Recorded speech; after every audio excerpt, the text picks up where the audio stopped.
Alright, so today I've been messing around with Parrot OS running the GNOME desktop environment on a machine with just 4 gigs of RAM.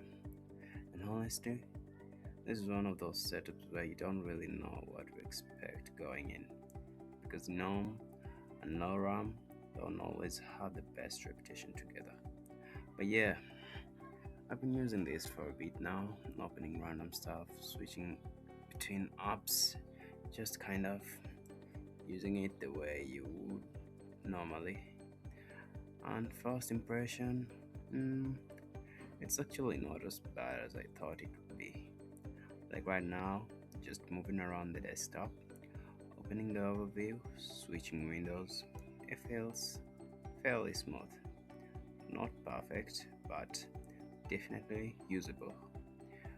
You do notice that slight delay sometimes, especially when launching heavier apps.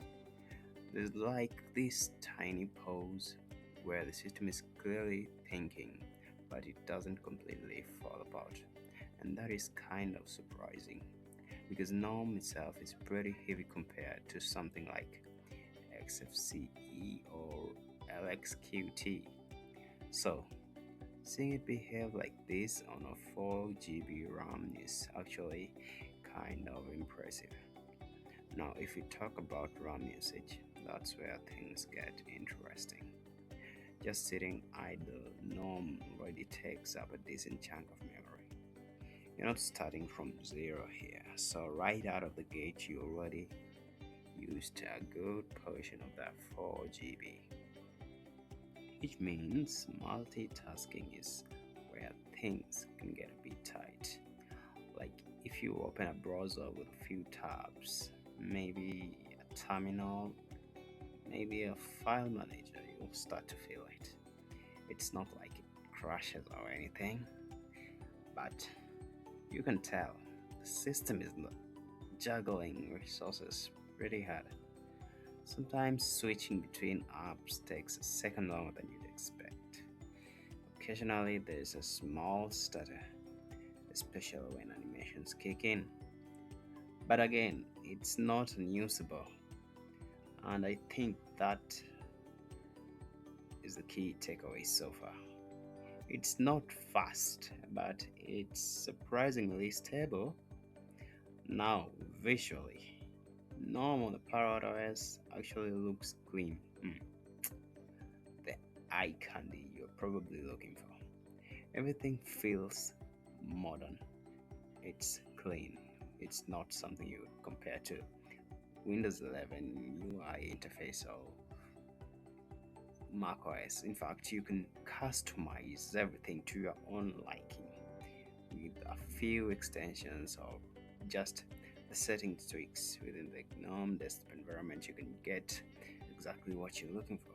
Any layout you want. You want your taskbar to be on the right, your taskbar to be on the left, you want a dock on the right, on the left, on top. It's all there.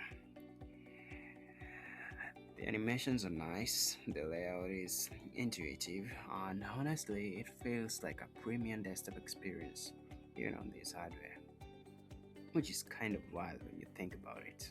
Because usually, when you go less spec, you sacrifice looks for performance, but here you kind of get both, just with a few compromises. Like right now, I'm opening and closing apps randomly, just jumping into settings, or maybe checking system information, and you can see it quite holds up.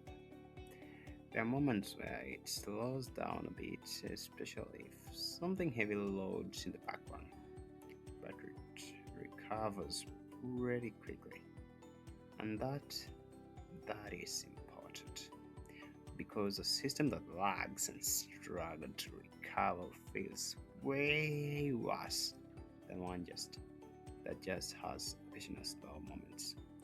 Now, one thing I've noticed is that GNOME animations, while they look great, they do add a bit of overhead to the performance. You can feel it, especially when opening the activities overview or switching workspaces. It's smooth, but not buttery, slippery smooth. If you really want to squeeze more performance out of this setup, disabling or tweaking the animations would probably help a lot. But out of the box, this is what you get, and honestly, for casual use, it's fine.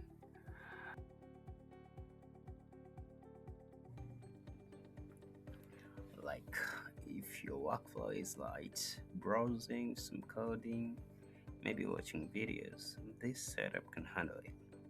But if you start pushing it, multiple heavy tabs, lots of browser tabs, maybe some background tasks, yeah, that's when the 4 GB limit really shows. You'll start to feel that slow down more consistently. Now, let's talk about responsiveness in general.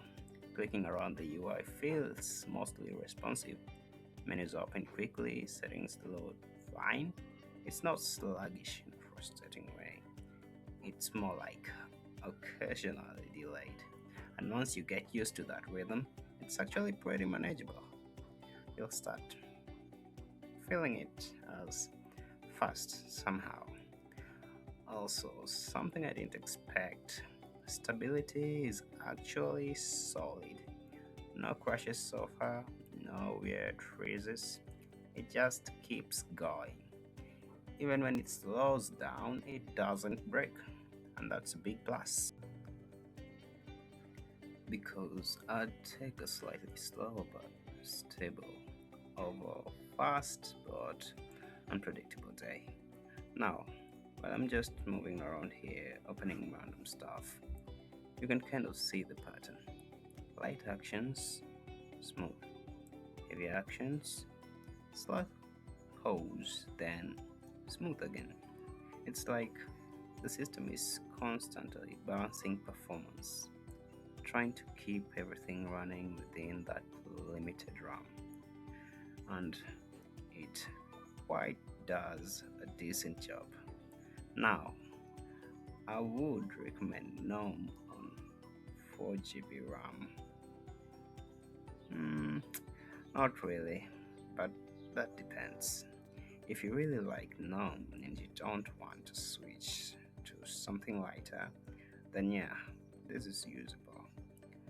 Not perfect, but usable. But here's the catch.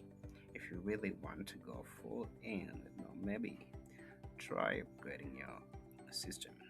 Get at least 8 gigs of RAM and run your operating system on an SSD. That would be even more than usable. But if you're purely chasing performance, there are definitely better desktop environments for this kind of hardware. Something lighter would feel faster, no question. But then you lose that GNOME experience, which for some people actually matters. And Parrot OS itself adds its own layer on top. Tools, configurations, that whole ecosystem.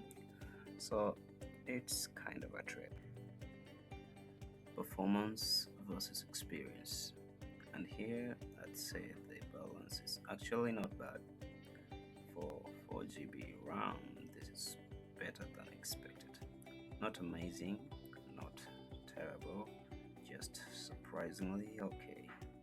So, yeah, overall, Parrot OS with GNOME on a 4 GB RAM, it works. You'll feel the limits, especially with multitasking. But for everyday use, it's definitely manageable.